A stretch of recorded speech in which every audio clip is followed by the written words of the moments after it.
to let Uncle Barbecue take the governor off and have some fun. So we should see what happens. Yeah, Brian's main stage speech was so controversial, our AI guard had to step in. That's a true story. Hello, my friends.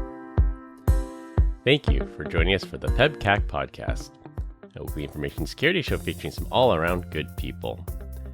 It is week 15 of 2026. I'm Chris Louie, and happy episode 250 of the PEBCAK Podcast is finally here. With me, we have my co-host, the Cloud God, who thinks the LA Lakers have a real shot at making the playoffs this year. Bro, you are in crack. You think I actually believe that? Even if they were undefeated, I'd still have my doubts. The flop is not going to make it happen. Now, I should also note that on the note of episode 250, it has been quite a journey, and only less than 2% of podcasts actually make it to 250. So we're in the top 2% of podcasts globally. Don't stop till we're one. Congratulations, guys. Don't stop till we're 1%ers, boys. Yeah, that's the goal. And we do not have Glenn Medina this week. He's enjoying some much-deserved time off with his wife. Hanging out at the beach. Our first guest this week is the returning Jason Seaman. Brian and I both tried the Petite Chef dining experience. We wanted Jason back on to have a chat about that. Welcome back, Jason. Thanks for having me, and glad to be. Is this the bicentennial? Is that 250 or is that 200? Sesquicentennial, I think it is. Oh, I think it's sesquicentennial. Okay, you've been doing some research on this. All right, very good. I only remember that because that's awesome. California had that on their license plate in what would have been 1849, so that would have been 1999. No, 1999 would have been 150. Okay. Talk about random information. Okay, it's not sesquicentennial. It gets worse before it gets better. I actually have a laptop sticker that says that it gets worse before it gets better. That's funny. Oh my god, I'm gonna have to Google pull this stuff. Oh my gosh. I should also note we have Jason on for his plethora of security knowledge, not just his culinary knowledge. So happy to have him on. Our second guest, we are honored to have David Ma joining us today. David is a CXO and advisor over at Elite Ops, and Brian and I both know him from his previous experience as the Zero Trust architect over at Charles Schwab. He's based out of the Washington, D.C., Baltimore area and has over 20 years of industry experience, particularly in regulated industries. We're so glad to have you on. Thank you so much for the invite, guys. I was telling you earlier, your names are coming up everywhere I go. You guys are doing some great content, great work. Appreciate the opportunity to be here and have a chat with you guys. How soon until you guys rename your company from Elite Ops to the Zscaler Account Fixers?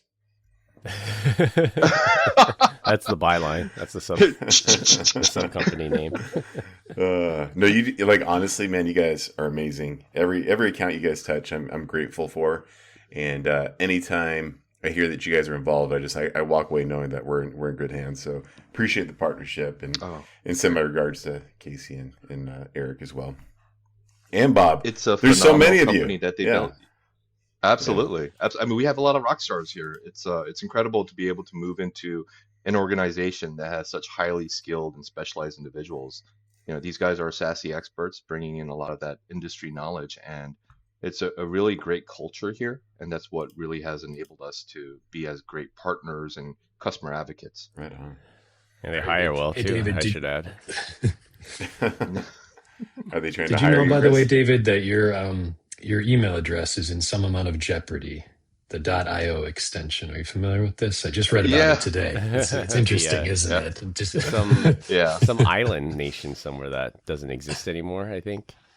Exactly. Yeah, it's interesting. Just for the listeners, I guess, such as it is, I guess it's like the British Indian Ocean or something is the .io extension, and the ICANN says that once a nation no longer exists, they're supposed to dissolve the suffix, and so that could be a problem. Maybe, could be. But yeah, there's enough IOs out there that they'll make an exception. They'll figure something out. Yeah, I was about to say. Meanwhile, Island.io is like trying to figure out how to incorporate and start up their own nation. Yeah. Not a bad idea. Yeah. I will say my first impression of David, he was working on an account I was assigned to, and I came in to help them out with an issue, and I got on a call with David, and he's their zero trust architect. He was doing this readout of their Zscaler deployment, and my first impression of David was like, he is smarter than the average bear, like way above average. Like, I meet a lot of people, customers and prospects, and definitely my first impression of him was he gets it. Like, he gets it. There's not many people that I can say when I meet them for the first time and I can say that they get it, but David was definitely one of them. Oh, you're being too kind. It's really being baptized by fire and understanding the real outcomes gained by looking at a transformation of this magnitude. But I started my career as a network engineer, guys. I worked my way up from help desk and became a network engineer, and that by itself laid the grounds and the foundations to understand the benefits I was getting out of this transformation, and then add that in with all the security controls. That's when I really got into network security and got myself into understanding what SASE was. And it's been a growth. It's been a learning process, and trying to interpret that and have these conversations with people. That's been the exciting part of all this, is getting other people to get kind of had that aha moment and go, oh, I see. And breaking down those barriers of having those legacy infrastructure, cybersecurity divisions, and having this harmonious, move forward path. So I hate to one up you, but I was actually born in a trailer. And so my story is a little bit better than just starting off as a network person. So, and Jason's over here like, well, I was a POW, and then Chris, Lord knows, if we're going to embellish a little bit. But no, that's awesome, man. There you go. Yeah, working your way up from the bottom is never easy. I think we all started there at some point. That's true. But look at us now. That's the best way, isn't it? Look at us now. Yeah, I still get my my family friends asking me if I know how to fix their computers, which is, it's like a double-edged sword, but in reality, you got to really step back and go, oh yeah, I could help them, right? Even at this level, I could help you. Hey, and that's a great part about this. I hate to say it, but thank God for grandmas that would install all the AOL search bars and other pieces of malware. Like that's kind of where it started, and then we got deathly curious on everything else. Combined, we have decades of information security experience here, not just to educate, but to entertain. We've got 3 awesome stories for this week. Sit back, relax, and no one gets left behind. This week, we're going to talk about a huge D move by a security researcher, the David Ma Power Hour, then close with Le Petite Chef talk. For our first topic, a disgruntled security researcher going by the handle Chaotic Eclipse leaks the details for a 0-day vulnerability and proof of concept exploit code onto GitHub for Microsoft Windows after I'm not sure if this researcher is a male or female or maybe non-binary, but this research became disgruntled with MSRC's response to their vulnerability disclosure. It's unclear why exactly the research was disgruntled, but I can tell you that this person ruined a lot of sysadmins' Mondays when the exploit code dropped. And this echoes back in 2018 when Sandbox Escaper did a very similar 0-day drop. On Twitter, nonetheless. Ethical security researchers confirmed the Blue Hammer exploit. That's the name that they're calling this exploit. The Blue Hammer exploit works, saying that the flaw is a local privilege escalation, combines a time of check, time of use, and path confusion. Now, the researcher claims the exploit code may have some bugs and might not work on other operating systems like Windows Server without modification, but you definitely know that will not stop a motivated threat actor. So I'll direct my first question at David. So you get a notice that there's an unpatched 0-day in Windows and the exploit code is freely available. What's your thought process to get this mitigated? Well, obviously it's known, so it's no longer a prevention, but more of a containment blast radius reduction effort that needs to occur. So, I think at different levels, there's different ways to look at this. From a strategic level, I would look at more of a rapid response assessment to evaluate what type of controls we have in place that would enable us to mitigate and also provide visibility to the current environment. This would allow us to track immediately whether or not it's a Windows environment, so window log data through a SIM, and be able to observe the behavior of what's happening within my organization, but also then come up with some mitigating policies and capabilities. And that all comes with identifying what level of control we have today. So endpoint XDR, EDR capabilities, and looking at mitigation policies there as well. But if I was to take a step back to this, yeah, that's how I would respond to it. But if I was to look at this from a 10-foot view and look at it more strategically, it's really a conversation of, well, what other technologies and capabilities are out there that I should be looking at it at pre or preventative, if you will, capabilities. And that's really more of a zero trust model. So this is, again, looking at my organization and saying, hey, what in my organization can I look at modernizing and providing better visibility and better control in my organization? And that's really the strategic approach I would take to this is, okay, I know for a fact that we have these vulnerabilities and gaps within my network. I mean, if you look traditionally, infrastructure, you did segmentation via what? A firewall, VLAN, ACLs, VRFs, but that's it. And so you're kind of stuck into my conventional way of mitigating these things are either endpoint agents or these security boundaries in my organization. And so you take a step back from that and say, no, I need to go at the host level now. And that really is where you need to start introducing this conversation of how does zero trust align to my business requirements, my needs, and my ability to provide visibility and control. But yeah, that's essentially how I would address it. What would you tell a customer? This one's for Jason, I guess. New 0 day and Windows drops, exploit code drops. You have a customer you're working with that has a Windows heavy environment. What do you tell them? Well, Windows logging. Do you have Defender running? Do you have an EDR? Again, it's all of a question of where is the source of the possible risk? How am I tracking that risk? How do I gain visibility so I can react quicker? And then a containment strategy, whether or not is looking at what controls I have in place today. Is there policies within Defender? Is there policies within, let's say, a traditional EDR that would allow me to provide both containment and preventative policies? All right, I think that's a fair and complete answer. What about you, Jason?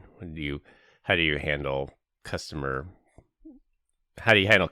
when things like this come up? What's your advice to them?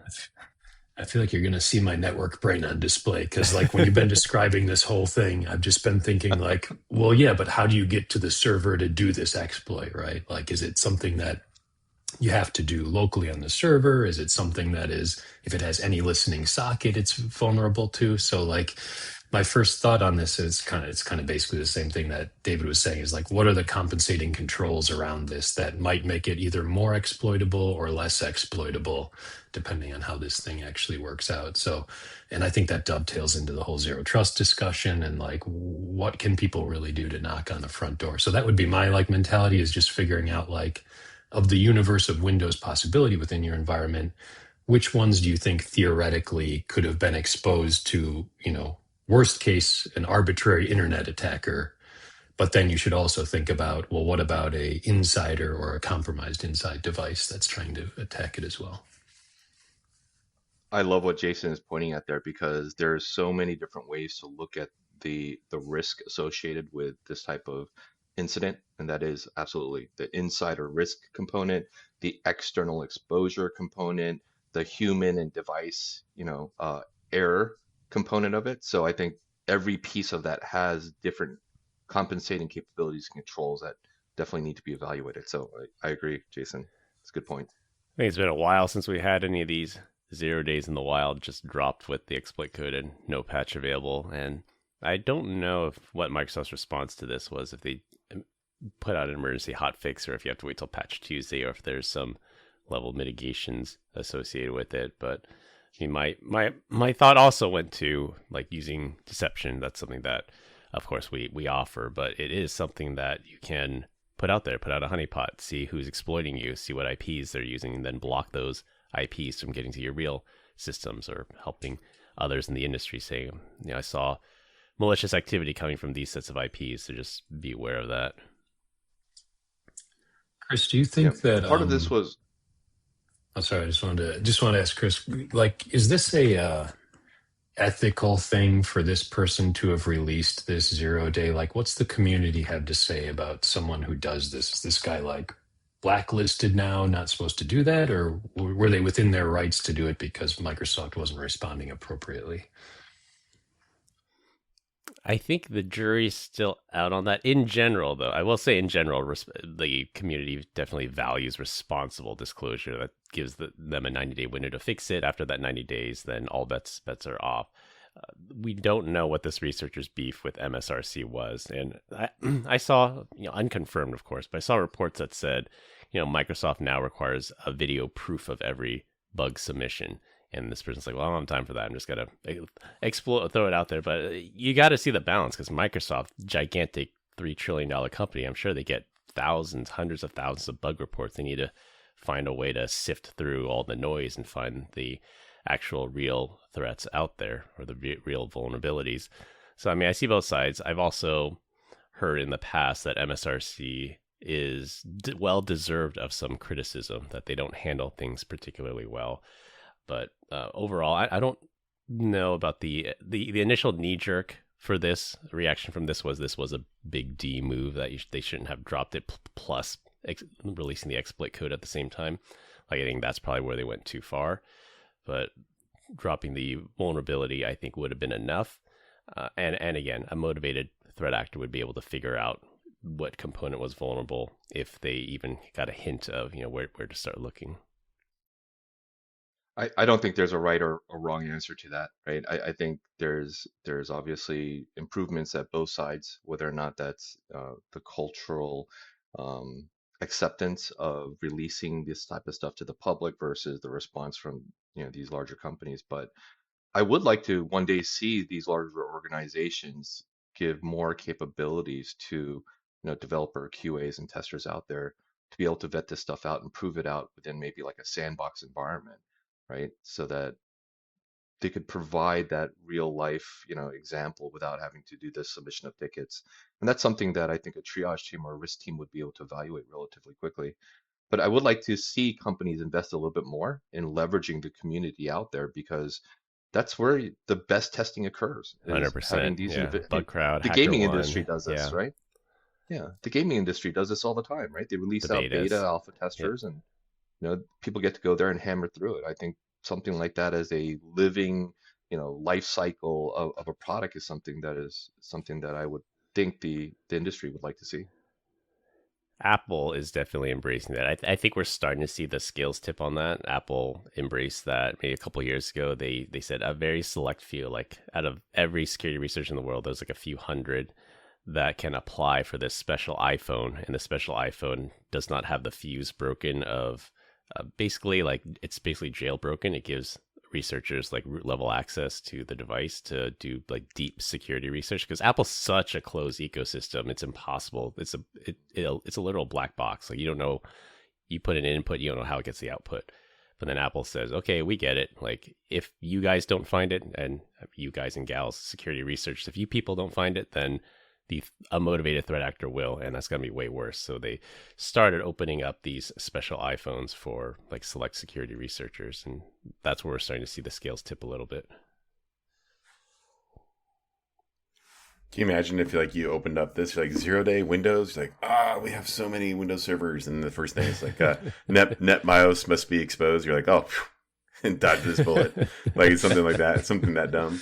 But no, statistically, there's someone listening to this podcast right now. They're like laughing in Linux. They're like, yeah, this isn't my problem.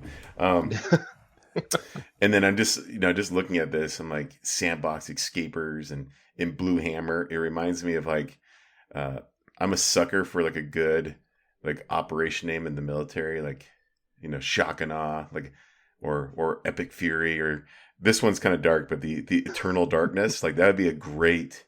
Eternal Darkness. Yeah, that would be a great name. If you're a black hat hacker, just you're literally turning off the lights. Yeah, Eternal Darkness releases a 0-day exploit for Mac, Windows, iOS, Android, Linux. You're like, what? That'd be insane. What do they all have in common? They have a power supply. Well, all right, let's go. Yeah, that would have been the code name for the operation that took out the power in Ukraine, I guess, because I think some of those transformers had to be physically replaced, and it took a little bit to get back online. Yeah. Fun fact, any presentation that I do is always named after some former military campaign. It's like a code name for everything that I go with. All right, so Every service plan we have at Elite Ops is named after some kind of military term as well. Oh, that's so funny. So, Brian, next week at Partner Summit is going to be doing Operation Enduring Freedom. No, this one's just shock and awe. This is the one that I went with. Nice. Yeah. Hopefully, yeah. I don't know that it'll be very shocking, but hopefully there'll be an awe moment. Like, get this guy off stage. He sucks. All right. For our second topic, we have our CXO and advisor, David Ma. And just like we did with episode 50, when we had our founders, Sahir and SP on, I thought it'd be good to get your insights into some topics, really relevant to our audience. Mm-hmm. The first question here, I noticed on your LinkedIn profile, you have maybe it's a company, a product, an organization. Maybe tell us a little bit more about it. APIGenX. So what is it, and what was your inspiration to start that? I don't know if you want to know this story. Well, now we definitely but it really do. lines really well. Yeah, no, it really it's an enabler for everything that we talk about these days and what we're going to talk about in this call. So I used to work for a financial investment brokerage firm, and part of one of my goals was to deploy a SASE platform, Zscaler in this case, to that organization. And so I spent a hard 2 years from soup to nuts deploying this platform to this organization. However, after those 2 years, and SASE was now fully blown in a run state. Oh gosh, I hope the other guys aren't listening to this, but I had so much time left that I started doing investment. I wanted to learn more about financials investments, and I really started studying. And shortly after I departed from that investment brokerage, I went and got my SIE exam, my Series 65 to be an RIA, and decided, you know what? Since I now have my certs, let me create an LLC and help out my family and friends. And so that company really is just positioned for family and friends that I've been helping as both kind of an investment advisor and helping kind of traverse the landscape of investments, brokerage, retirement. I got my book. Still unopened, but I got my book.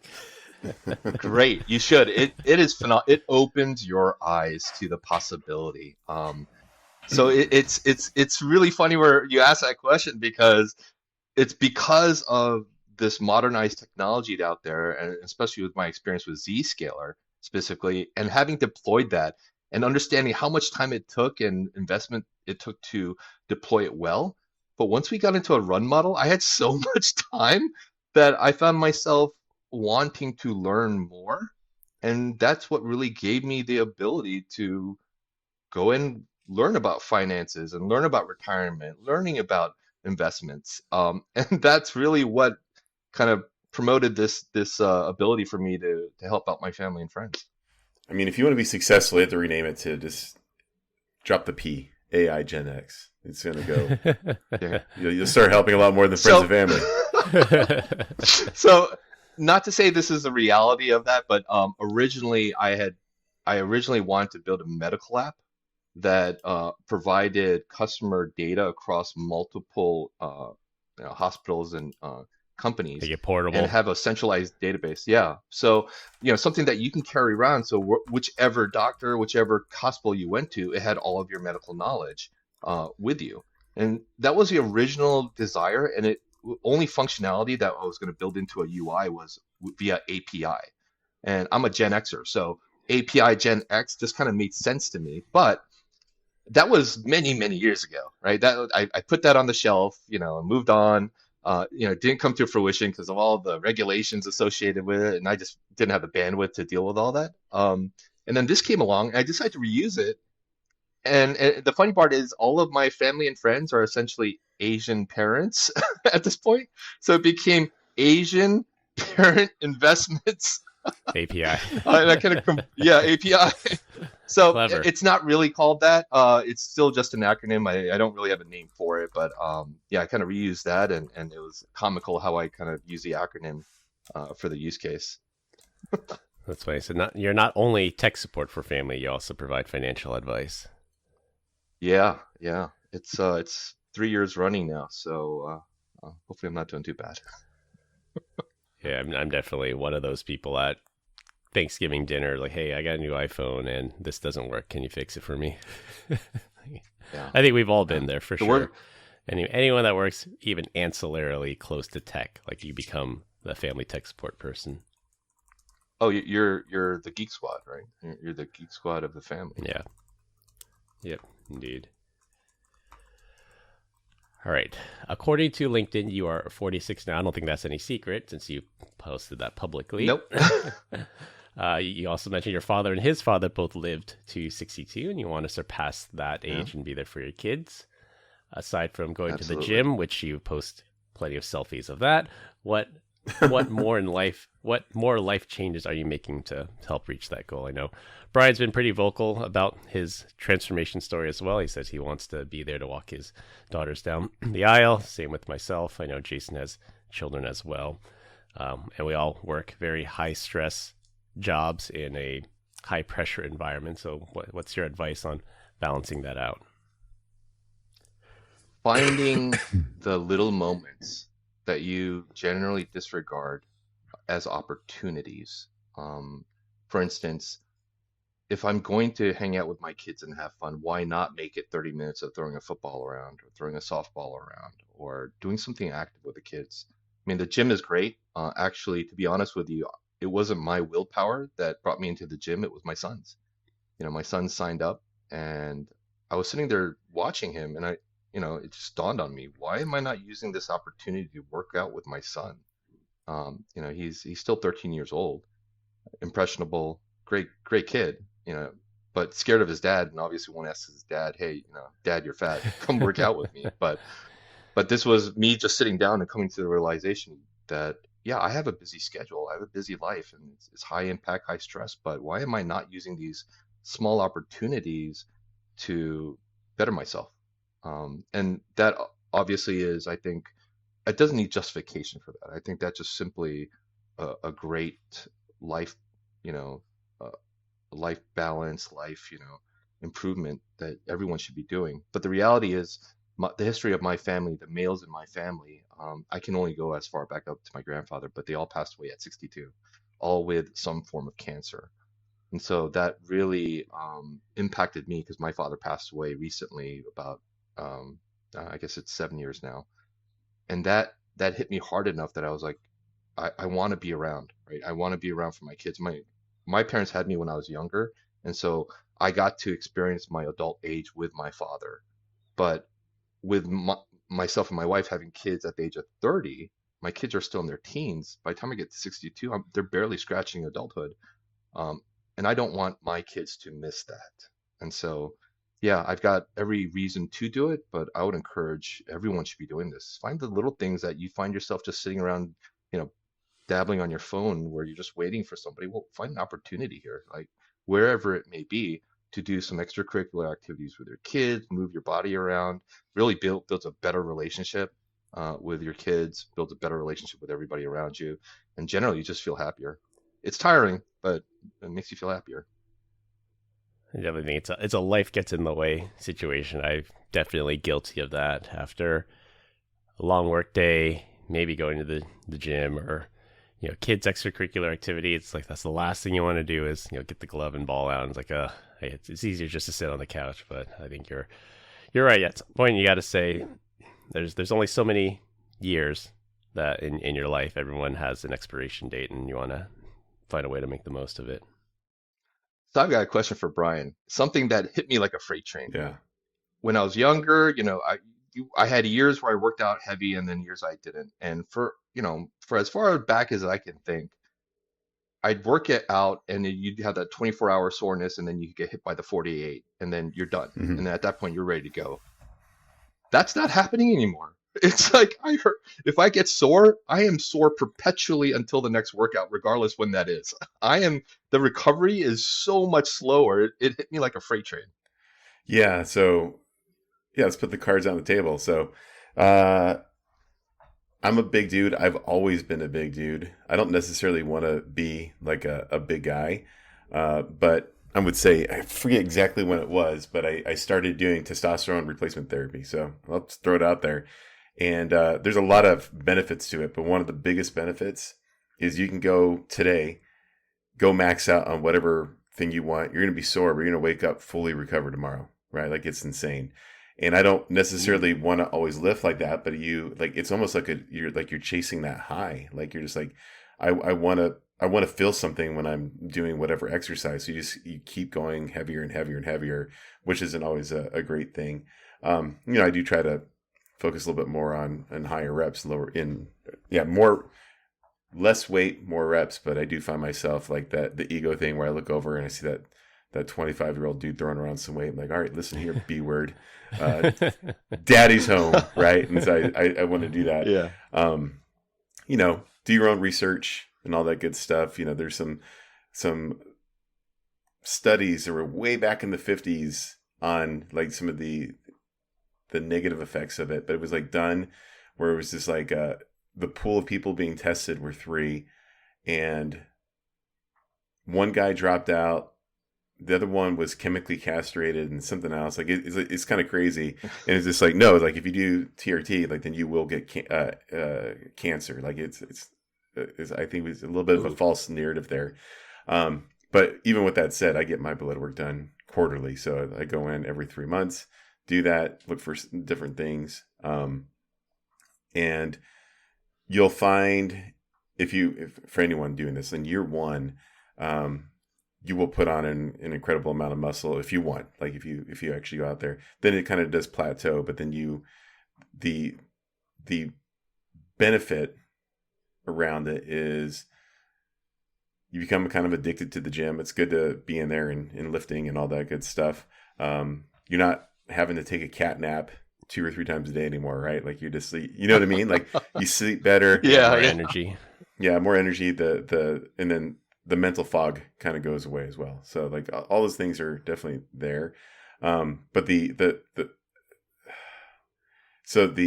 downside of this, and I'm not an expert at all, right? I just watch YouTube videos and try to, educate myself and talk to the doctor, is that you don't want to get to the point where your blood starts to thicken, right? And that's when you start to get all these different kinds of problems. So the idea there is like where I started with testosterone is it's at 25% of where I started, I don't know, 3 or 5 years ago, however long it's been, probably 5. Winning slower. Yeah. And so you start to taper off just because like you want to, like, you have testosterone levels. And I think that I forget what the safe number is.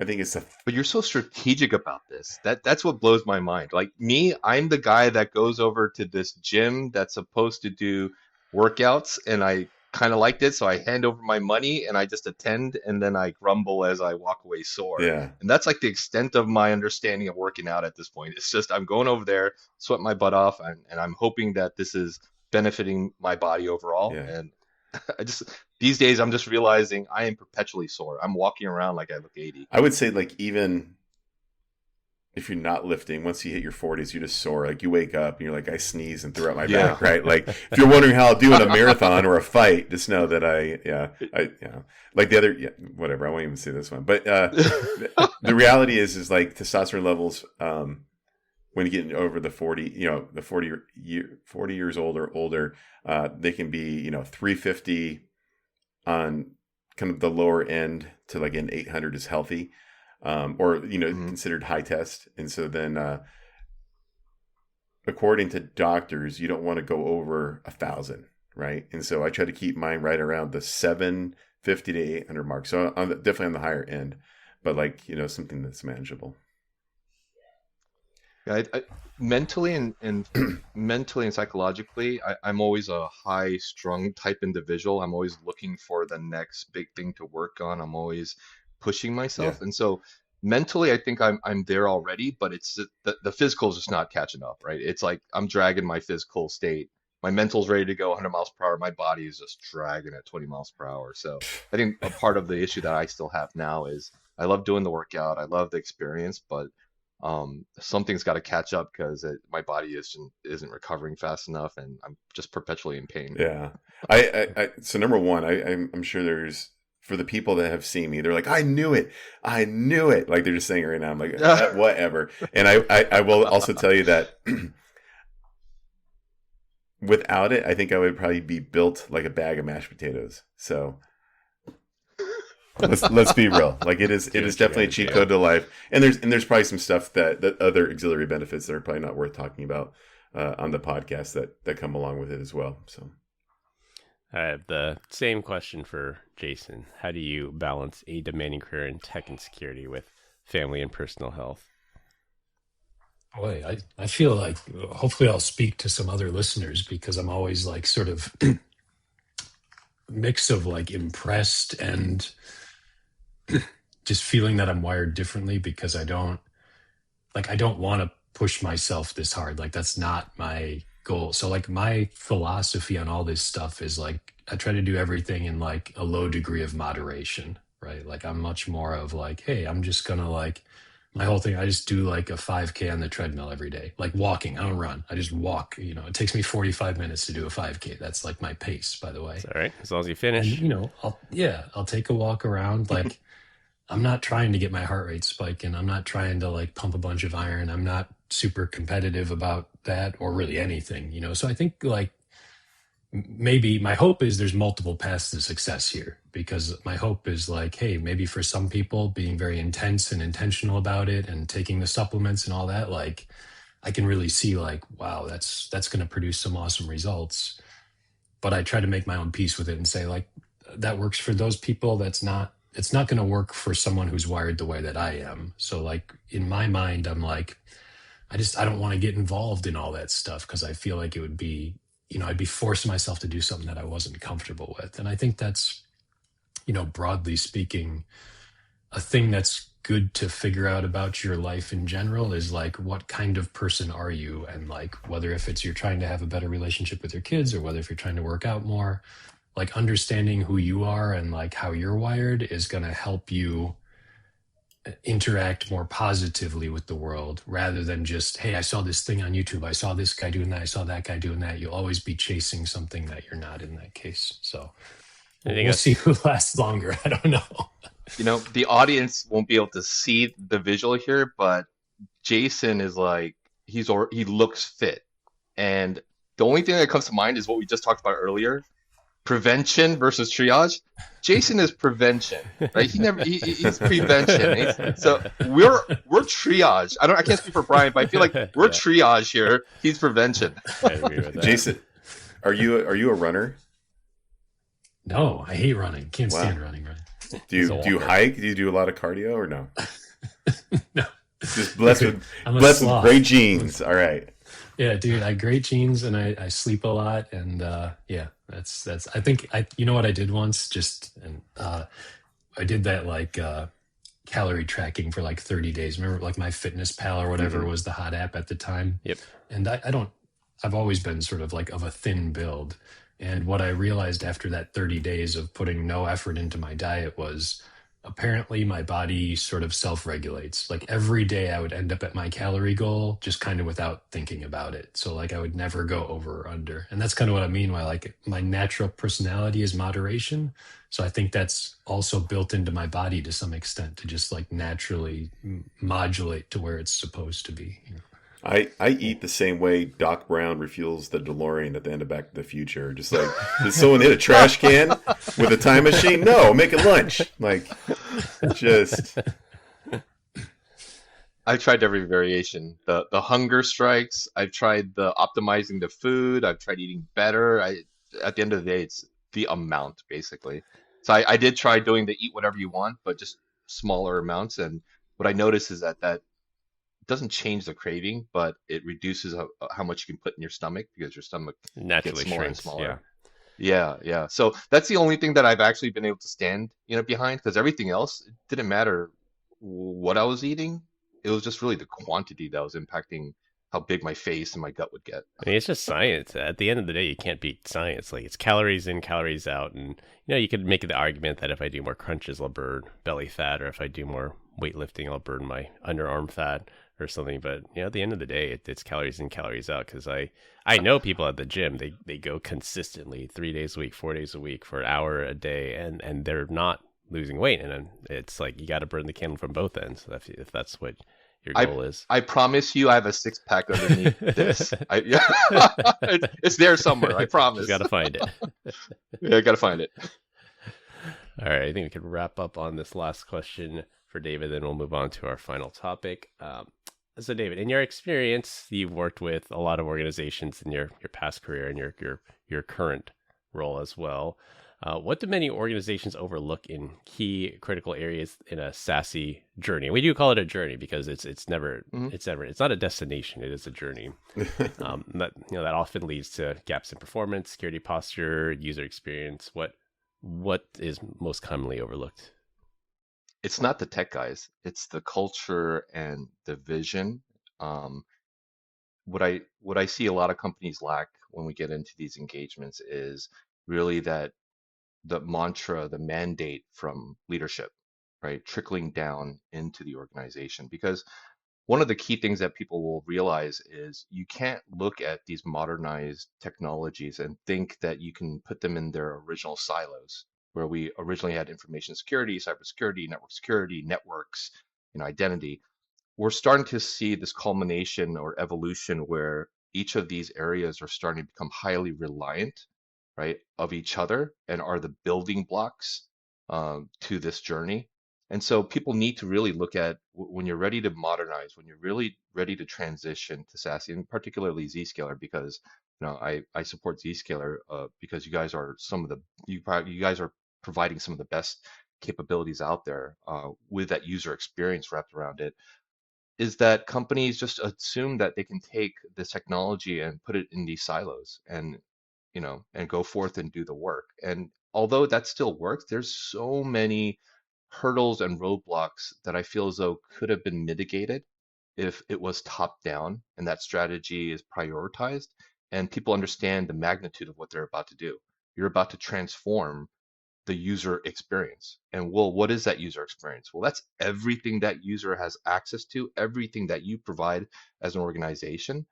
It's all encompassing. And so I would implore those that are ready to have this conversation, or maybe in this journey, to take another step back and ensure that you have the right vision. You understand the implications, the touch points, and every piece is critical. It's not, one piece is more important than the other. All of it is critical. And so if people can get into this with that mindset and understand this needs to be a collaborative, effort where it's a new melding of the security folks and the network folks and building a bridge against that and bringing everybody up along with it, right? So you're not leaving people behind. I feel as that by itself, that one thing by itself would help a lot of the roadblocks and pushbacks and difficulties that we see out there in the market. Yeah, definitely. I think build bridges, not silos. I think your commercial on when you came towards the tail end, you're running the operational side, you had all this free time. Yeah, is the best part. Like, I think people find that hard to believe, and I think often they forget how much time they spend just keeping the lights on, and you're just kind of offloading that to somebody else entirely. Yeah, I'm that example. I mean, afterwards I had so much time, and that's not a fault of anyone's. It was I had so much work that we had to get done in those 2 years, and then when we got into operationalization, like there's so many possibilities and doors that opened up to optimization and automation, and that's really the crux of that end goal. Is that once you build that foundation, you build the controls, you have standards and workflows, and you start looking at optimizing and automation. And let me tell you, some of the stuff that I've been able to automate literally is the reason why that we don't have that additional operational overhead anymore, right? I didn't have engineers and people looking at web exception requests. Yeah. That was fully automated. Yeah. And that we realized, in hindsight, man, our previous team was spending close to 60 to 70% of their time just trying to get those provisioned. So yeah, it's a lot of the looking back and going, wow, now I understand. I think it's like holistically looking. Does a human really have to be in the loop on this? So, certain things, absolutely. Certain things, no. We can automate that. I know where this is going to go. Talking about replacing humans. I know that's a touchy subject, and we're coming up on time here. So let's switch gears here for our last topic, and it'll be a rotating topic every week. This week we're going to talk about La Petite Chef. In case you missed our last episode that we had Jason on, he told us about this dining experience called La Petite Chef, where it's more of like a dinner and a show. They actually project like a show onto your table and your plate in a little tiny chef runs around making your food, and it's paired with a unique dining experience. Like the little chef will run around and make you a salad, and then they'll come out and they'll physically bring you a salad. We know Jason enjoyed it when he told us about it, and Brian and I both got to experience it separately. So I'll start with Brian. What were your thoughts about it? I'm glad that you qualified it separately, because I'd be like, I was going to call you. I was like, great. We went on a mandate. Yeah. Great time. 0 out of 5 you didn't put out. No. I honestly thought it was like they were over the top with the French accent, and I may have had way too much to drink. And at that point in time, I found out that I could speak broken French when I was leaving there. Oui. Yeah, as Le Petit Chef says, like, use the toilet, not the pisser. Like I don't have it. I'm not drunk right now. I can't do it. But I remember having just a great time. I would say I ate literally everything that they brought out to me, including like squid. That I was like, man, you killed the babies and put them on my plate, but they're in my gut now. I would normally not do that at all. I ate everything. It was delicious. The drinks were choke. That's death coming in. I welcome it. I don't know if you guys can hear me coughing or not. Anyways, the alcoholic drinks were good, and I was surprised to see that some people brought kids. I'm like, oh, this would be terrible, but then they roll out like chicken fingers and hamburgers and French fries for the little ones. So yeah, it was a good time, man. Oh, that's interesting. So the one I went to was in Santa Clara. It was at a hotel restaurant. They just booked the back room, and same. Our kids menu was chicken parmesan, so it wasn't like chicken fingers and hamburgers. So maybe maybe the menu varies from location to location. Dude, the real move that I learned from a young lady with her mom was to order the regular and the vegetarian. That way you could have a little bit of both, because the vegetarian place had like risotto and other different things that you didn't have on the main course. So if I ever do it again, I'll book one regular and one Victor style. So what'd you think? Yeah, I thought the show I think was a little shorter than I expected. I actually didn't really know what to expect going into it, other than it'd be a dinner and a show. And for David's benefit and the audience's benefit, it's maybe like a 2 to 3 minute show beforehand, and they project whatever you're about to eat. They project it on a plate. So there's this one seafood dish, and it shows the little chef in a submarine, and I think he like used some dynamite to go fishing, and he used this fishing rod, and he pulls like pieces of fish and pieces of squid onto the plate, and then they come out and then they give you the actual. It was a cioppino, I think, and then I thought it was enjoyable. The kids had a blast doing it. Food was good.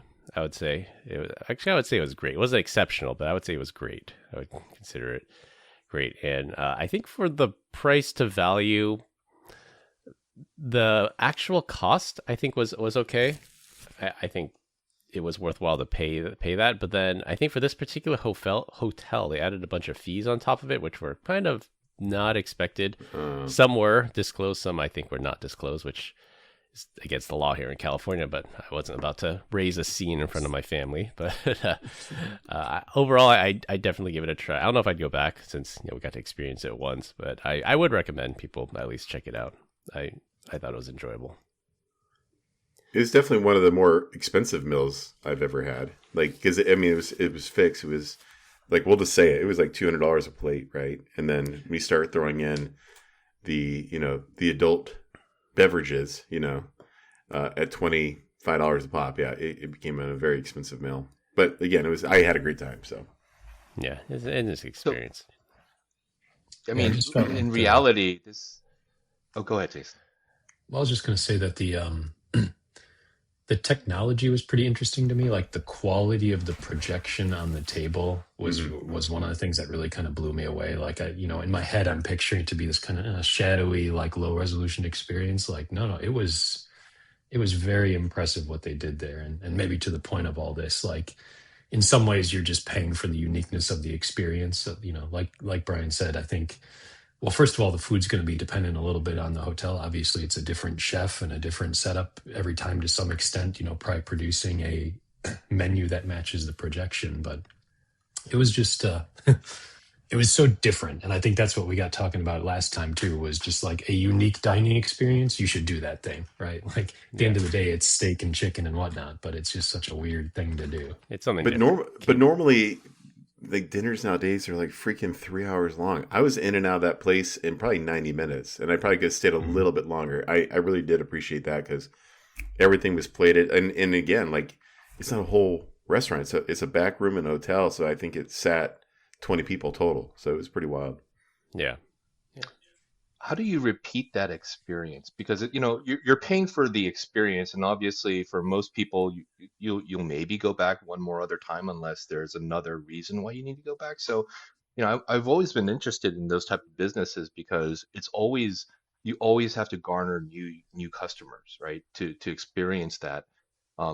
Case in point, there's other experiences where you can eat in complete darkness, right? And you got to sit there and wonder. Yeah. That's unique, but would I ever want to go and do that again? Right, right. I think there's some level of, maybe not guerrilla marketing, but definitely word of mouth marketing. Like Jason just told us about it. They got 2 new customers out of it. We told David's going to go look it up now, and maybe he's going to go.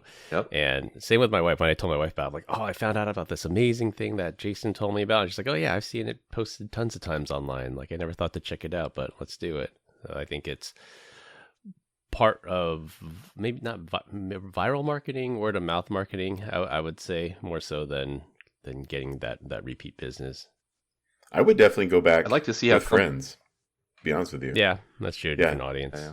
Share a shared experience with. I'd like to see how they reinvent themselves, though, right? Because I can't imagine that this theme would go too long. Because at some point you're going to saturate the market.